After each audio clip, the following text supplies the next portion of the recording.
There are times in human history where technology and processes improve and change, and for a vast majority of the population, their lives become better and easier and faster. While a smaller subset just is very caveman esque and just content in their old ways and just miserable doing certain things that should be a lot easier.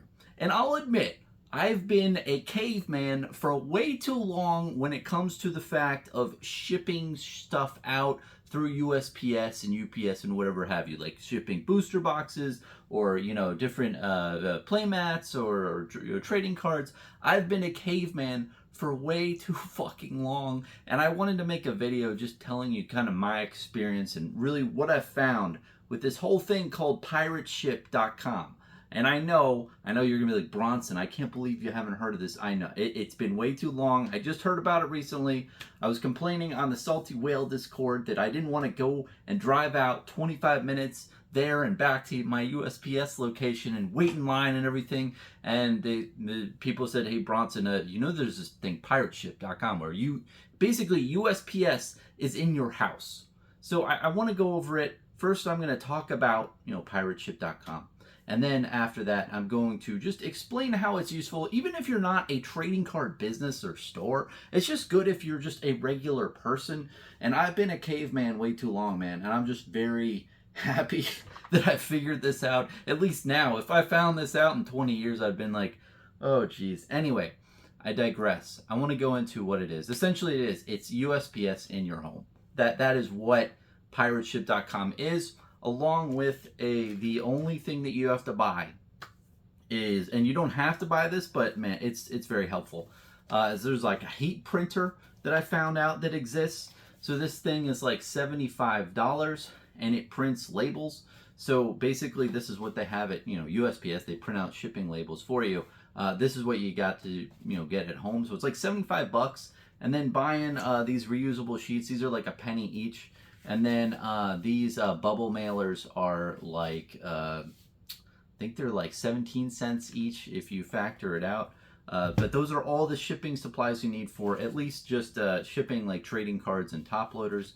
I'll put links down below. This is not affiliated in any way. I'm just trying to help my fellow caveman community upgrade their technology. And instead of stone hammers, we have like, windmills and stuff. So going into pirateship.com. It's a website. You sign on, create a username. You can do this. Very easy. You create a username. When you go into it and you've created a username, it has an ability where you can create a single shipping label. You click that. Then you go in, and if you sold on, let's say, TCG Player, eBay, if you're sending something to your, uncle, like, 3 states away, whoever you're shipping to, you put their name and address in the thing. And what's nice about this website is it compares shipping from a bunch of different carriers like USPS, FedEx, UPS. Spoiler alert, USPS is like 98% of the time the cheapest method, but still it compares all the different shipping through a bunch of different carriers. So basically you hit get rates and it does the whole compare and contrast and everything like that. And when you found the one that you want, you literally hit the buy button. You put in your credit card or whatever payment method you want. And usually for, let's say, a bubble mailer like this, right? This is a 4x8. This usually it's like $3 to $4 to ship something anywhere, and it has a $100 insurance for USPS. It's been really damn good. So what's great is you buy the shipping label, it comes up, and you hit the print button and you print that sucker out on this baby. This thing requires no ink whatsoever.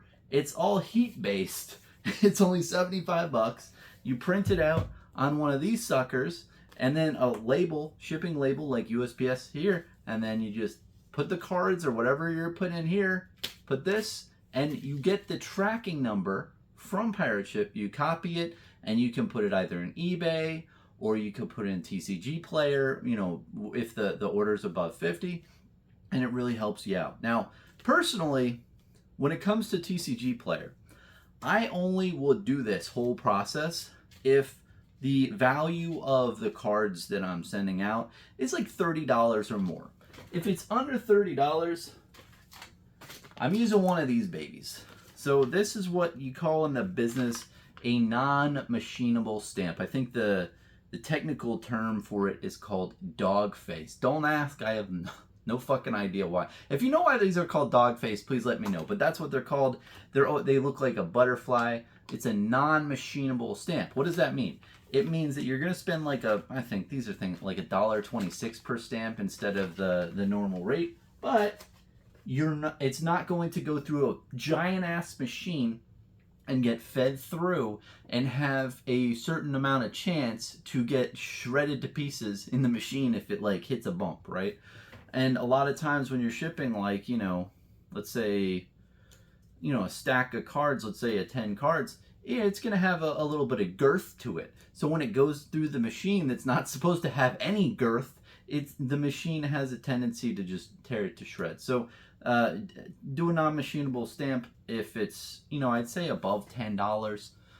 If you're shipping a good amount of stuff, it's always good to have one of those. And even if you're shipping something through $5 to $10 or even $2, non-machinable thing. I mean, at $2 you're not making much money anyway, but that thing is a very safe route if it's under $30 price point. Anything other than that, right? You're using this baby. So I know that this whole video and this whole concept is probably very very normal to people out there. Maybe it's not. Maybe who knows? But I was a caveman for the longest time, and I've been using this recently. So now that I've told you all this and the whole process and everything, essentially you can see it's basically like having USPS in your home.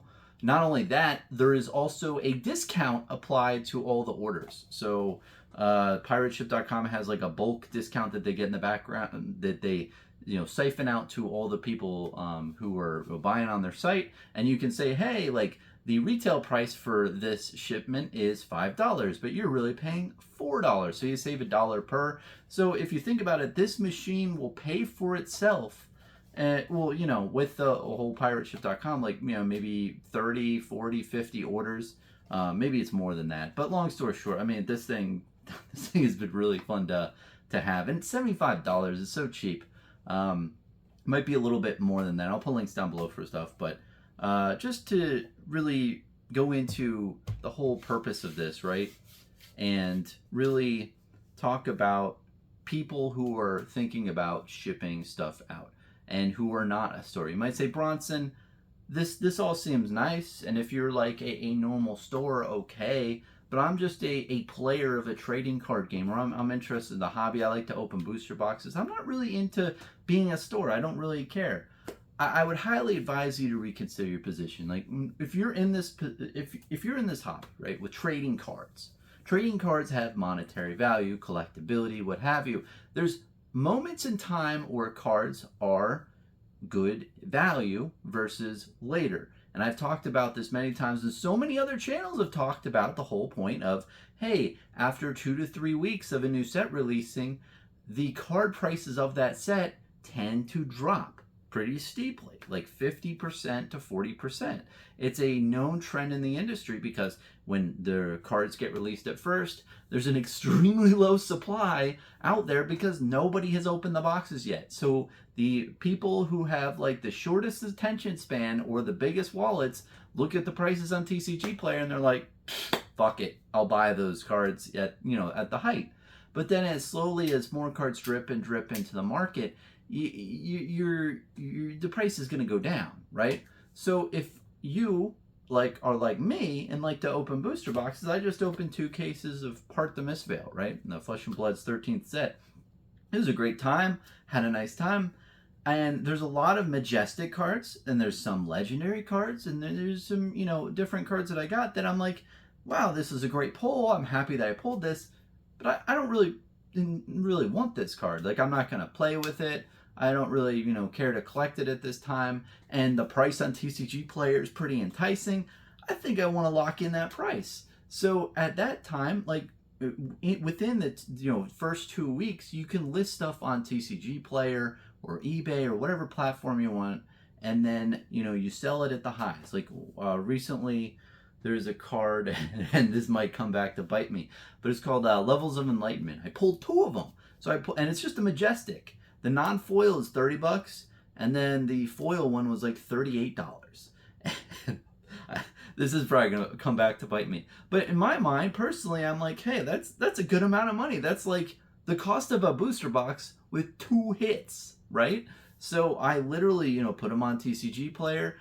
Both of them sold in a short amount of period of time, and I shipped it out. And something that I am amiss of talking about earlier, and I should have, is when USPS, right? When you get a shipping label from them, only them, UPS you have to pay, but you can do a thing in Pirateship.com where you click the button and say, hey, I want the mailman to come to my house to pick up the packages. So, just the other day, I had like 3 of these, right? Downstairs. I hit the button. I said, hey, next day, can I have my mailman come and pick them up from my house? And he did. Around like 1 p.m. in the afternoon, he showed up my door, rang the doorbell, I handed him the packages, and off he goes. So instead of me driving my ass like 25 minutes out, 25 minutes back, and waiting in line and all that stuff, I don't have to do that anymore. I literally just like put it on TCG Player, and I get the sale, print this up real quick, and then just schedule the pickup. Boom, done. And when you do that, when you're responsible like that, you do save a good amount of money, or I have at least. This is not advice. I'm just saying what I've been doing recently, and just, man, I used to be a caveman. I used to be like, unga bunga, let me make the long ass journey over to the USPS store and then wait in line for that shit. It just, anyway, that's why I want to just, talk about this. And not only a part of, release can you sell cards at a higher price from what I've seen, but there's other times where certain cards that you have in your collection just, spike for no reason at all, or, the meta change or whatever have you. And you look at the new price on TCG Player and you're like, well, I like this card, but I like the $50 it is now more than the card itself. And that's okay. That's the whole point of the hobby. It's like the cards have monetary value. If you have cards of monetary value, there is a price at which you would want to sell the card. Like every card that you have, every collectible you have, everyone has a price for what you would take to get that card out of your home. So while just being in this hobby, while watching videos, while seeing the different card prices, if you notice a card and you have it in your collection, you're like, whoa, then this enables you to do it fast and easy. Because, a lot of times, like myself, you are probably very busy. You have a busy life. It's hard to make time to go drive out to a store to ship something out. It's tough to instead of not having this, you could do pirateship.com, but you'd have to write out the address and everything like that, and all, do the whole label like that. Well, and actually you can't. You need the barcode, so you do need this whole. Well, no, you can print it out on a normal printer that you have. I have a printer over here that just prints on a sheet of paper, but nah, man, this is the way to go. So all in all, just to reiterate of my whole position is that even if you don't sell things through TCG Player of trading cards, I think it's great. I think every single person should have one of these in their home if they ship things on, a reasonable basis. Think about the next 20 years of your life. The next 20 years of your life, how often are you going to ship things out through different reasons? No, not just collectability, or collectible trading cards, but just anything that you own, anything that your family owns, right? How cool would it be to not have, if you can save at least 4 to 5 trips to USPS in 20 years? I think that this is a good investment utility thing to own, just so you don't have to make that trip, and you can just easy, casually just get it out and do what you need to do and go about your day. Enjoy the time you save instead of having to be a caveman going unga bunga, let me drive out. So I don't want to make this video too long. Just to kind of recap this whole thing, I recently figured out that I was doing this whole shipping thing, like just very caveman-esque in nature. Found this site through Salty Whales Discord. People who helped me out there. There's multiple people. You know who you are, and I thank you very much. This has honestly been really nice, really clutch for a certain period of time. Like, I've had to ship a good amount of stuff in the last 3 weeks. I think it's just been in the last 2 weeks, and it's just been so convenient. And yeah, just to kind of give everyone a recap of the stuff that I just bought. Honestly, it's really not that much. Like, this thing is like $75 on Amazon. I think there's a coupon at the time. This thing is like $16 and change for packs of 100. So it comes out to like 16 cents per on these. You get a good stack of these printing labels. So this is like a sticker that sticks on with when you buy this. But you can buy, these are like a penny each on Amazon as well. So with all these items, you're able to ship things in top loaders. You can also use this obviously for like different boxes. USPS on their website has like the flat rate shipping boxes if you want those, but honestly you could probably just get normal cardboard boxes. I think that that's the cheaper method, and just print whatever the packing slip there is for that. You have to put the weight and everything in the website as well. But yeah, those are just really the three components you need, especially for just like putting like a stack of cards in like a bunch of top loaders and then putting them in this baby right here. And again, this is mainly only for orders that are over like $30 in my personal opinion. You have to figure out the threshold for yourself. Anything under $30, I'm just using dog face stamps. Like I said, again, non-machinable stamps. You can get these at USPS over the counter. You just ask the person for a huge stack. I usually buy these I usually buy 10 things. It's usually like $80 for a bunch of stamps, but it's worth it. I have them for a good period of time. But yeah, that's my whole shtick on this whole thing. Hopefully you've learned some information, and hopefully I've helped move and migrate my fellow caveman to the promised land of Pirateship.com to save a lot of time and energy, and hopefully money, shipping things a lot easier. Let me know what you think, and I know that this is probably a very obvious thing for a lot of people out there, but yeah, it wasn't for me. Cheers, man.